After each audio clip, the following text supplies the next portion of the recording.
Hello, this is Dandy Reiner from Hatchfinder's Fly Shop in Livingston, Montana. I know it's been a while since I've posted a video, and I've had some requests, so I thought I would show you what I'm working on today. This is a bead head pheasant tail nymph with my own little spin on it. What I do differently is instead of using your pheasant tail fibers for the wing, I use a little bit of crystal flash for the wing. This is one of my favorite droppers. So I'll show you how I tie this beautiful fly up. The hook I'm using is a Mustad 9671. This is a size 18. You can use any nymph hook you prefer. The gold bead is a size 764 gold bead.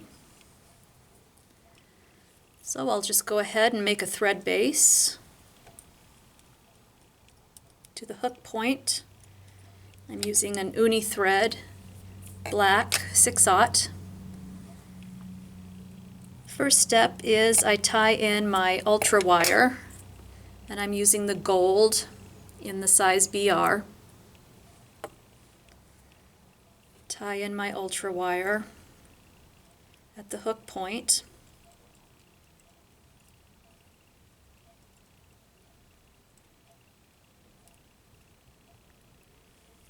Next step is the pheasant tail fibers.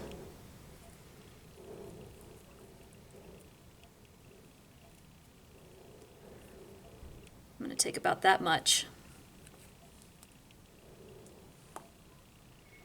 The tail is the same length as the hook shank.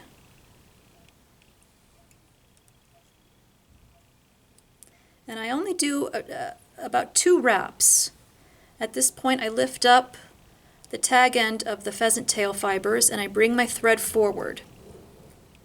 And then I go ahead and wrap the body with the pheasant tail fibers.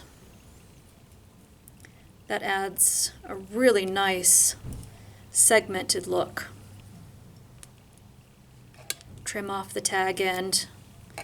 I tie it to just to where I want my thorax to begin. And then I'll go ahead and reinforce the body with some reverse wraps with the wire. I keep my wraps evenly spaced and tight 3-4 times. Tie that off. Cut off your tag end.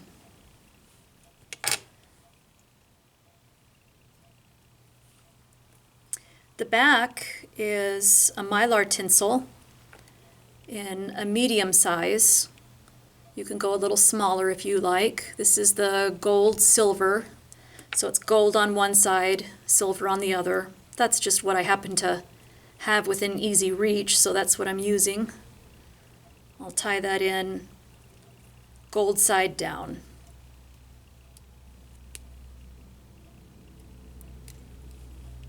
Tie that in right on top of the hook shank.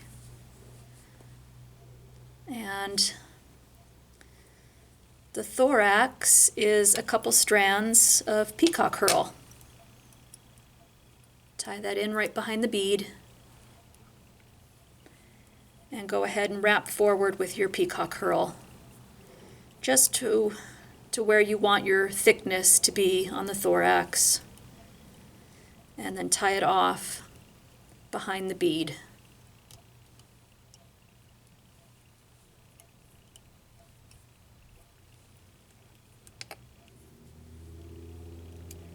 Cut off your excess Peacock Hurl.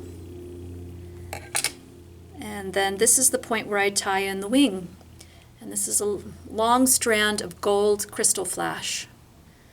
So what I do with this long strand is I fold it in half, fold it in half again, and then I fold it in half again.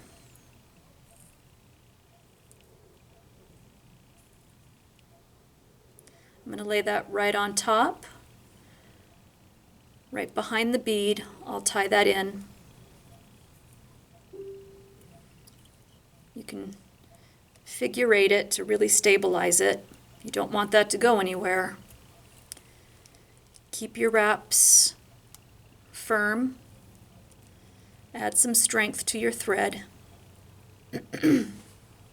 So there's the wing. And it's at this point I go ahead and take my Mylar Tinsel and I pull it forward over the bead.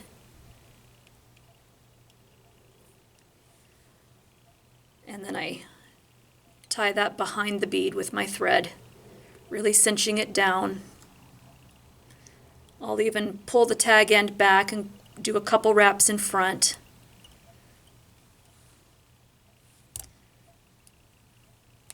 And then I'll trim off the excess. It's at this point I go ahead and whip finish it right behind the bead. A few good knots.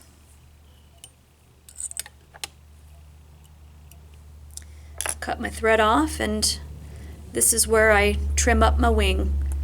So I've got 8 strands of crystal flash on each side. You can do more or less if you like. Trim up the wing to just where you want it. You can go long, you can go short. Make sure it's even on both sides. So there it is, little drop of head cement. This is my bead head pheasant tail nymph with a little crystal flash wing. You can do these in silver. You can do these in copper. A friend gave me one in red. That looked really cool. It was red wire, red tinsel, a red bead, and red crystal flash. I did a couple casts, and then I lost it. So I don't know how well that would have worked, but I think it would have worked pretty well in all red. So you can experiment with the colors. But there it is. Bead head pheasant tail nymph. Thank you, folks.